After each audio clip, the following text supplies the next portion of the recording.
Yes. So I understand that congratulations are in order. You and your wife are expecting We number are indeed, 2 yes, baby. we are indeed. He's come up to 17 months. Oh, wow. Okay. Does he understand that a baby's coming? That this world is about to be infiltrated. Yeah. Yeah. Right. Yeah. Is he excited? Yeah. Yeah. That'll change. I had a friend tell me, we've got 3, and I had a friend tell me, there's nothing like the sweet serenity of a one-child home. So things can get a little insane with 2. Are you guys... They say it takes a village for one, and it probably takes a city for 2. That's right. Are you guys ready for it? Yeah, as much as you can do. Yeah. Oh, that's exciting. It is exciting. Very exciting. Yeah. And then the 3rd comes around and you don't know where they are. Just not Well, in the you- house sometimes. No, you hand the 3rd to the 1st, and you say, "Watch your cigarette so I can shower today." Right. That's pretty much Exactly. how that goes. Brilliant. So I remember your incredible performance that got you that Oscar nomination, The Imitation Game. It was so good.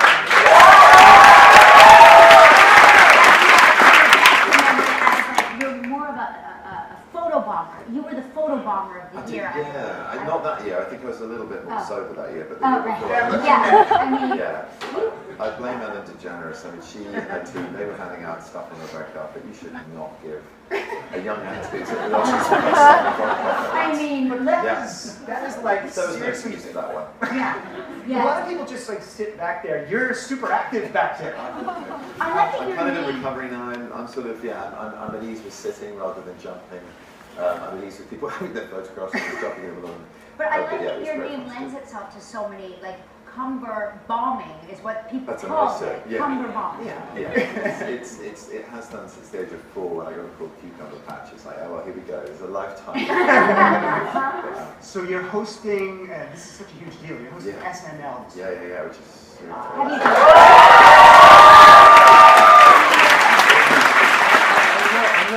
I hope a constructive way. Yeah, Is today but the I'm big really table excited. read where they... Not yet. No, that's coming up, I think. Okay. But it's all very exciting, and just to walk through the hallowed corridors, which I did yesterday, and meet that cast and Lauren and just the legends of that building. Amazing. I'm going to give you some advice, and Please. this is going You've done it. yes, and here's what I have to tell you. When you go out to give your monologue, Yeah. put Vaseline on your teeth. What? You will thank me. That's not Does your mouth get so Your dry mouth that gets it's so dry that your lips stick to your teeth, and they offer it I to got you, nightmares and about that now. I'm just telling you, Really? take it. But then for the rest of the night, is your mouth No, not going, no. like it's on the The rest of the night you'll be saying, thank you, Kelly. Right. Thank you very Thank you. much.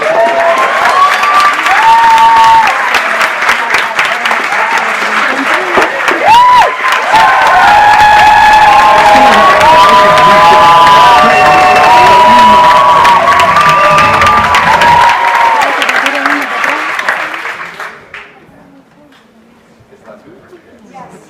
I love you! Benedict, she's talking to me. I told you, I'm not saying anything. I'm not getting involved. Yeah. And then the woman. Oh, she says you just have that front person, so you hold out your hand. Importancia por favor.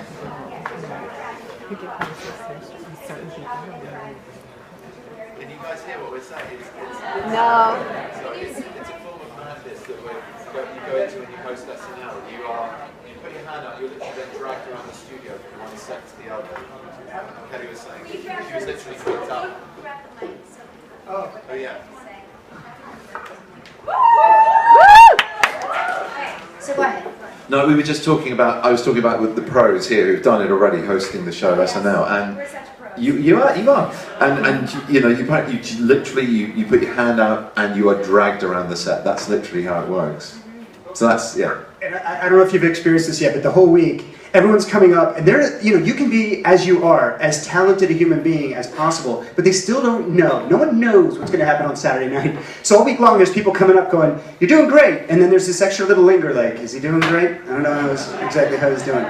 the year I hosted, I was so nervous, I was terrified. I was working here in the morning and working there at night, and so it was like I was working a lot, and I had a newborn. I'm not sure what I was thinking.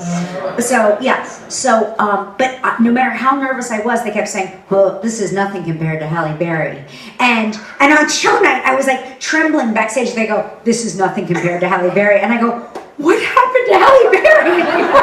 What possibly could have happened to her that was," because I'm backstage like this, with my teeth stuck up in my gums. Oh, okay, Halle was way more nervous than you. I go, "Really? Was she in an adult diaper? What happened? What else could happen to me at this point?" Yeah. I did have a moment right before they announced my name to go out where I was so nervous. 10, 9, 8, 7, 6. Watch the monitors, please. Thank you. Watch the monitors. No? I am now the guardian of these books, so if a volume from this collection should be... People used to think that I was funny.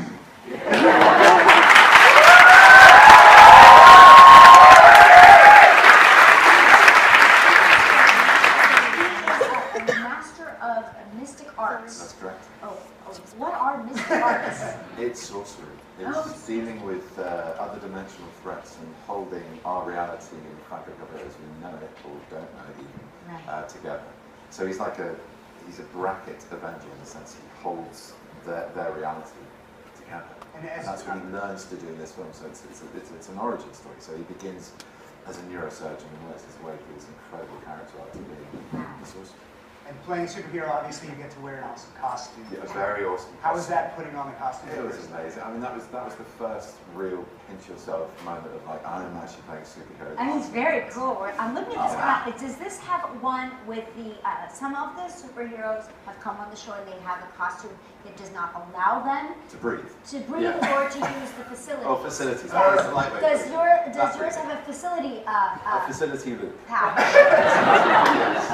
There's some kind of facility function That's within good. all that material. You're lucky. You have to think ahead always when you're playing a superhero.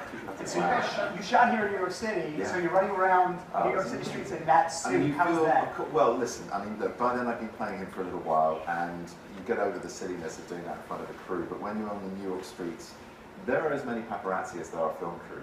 So then it's a whole new level of exposure. You think, oh, crikey, okay, I'm really just going to have to commit to this and do it, and you do. But that resulted in some funny photographs, which in the film, obviously, they make it look great, but in real life, it looks like you're skipping. I always think it's so funny. I think it's so funny in New York when people shoot here because New Yorkers don't really care if you're shooting a movie, and they'll just walk right in front of the camera. They don't care. I'm away. Yeah. I'm trying to go to work. We had a moment a bit like that where I went into a cafe around the corner from where we were shooting the Sanatorium, which is his New York home, Bleecker Street, but not actually shooting on Bleecker. But anyway, we went into this cafe and there was just this sort of brilliant New York reaction of like, I don't know, maybe 5 or 10 seconds of caffeinated jaws kind of going, and then 5 seconds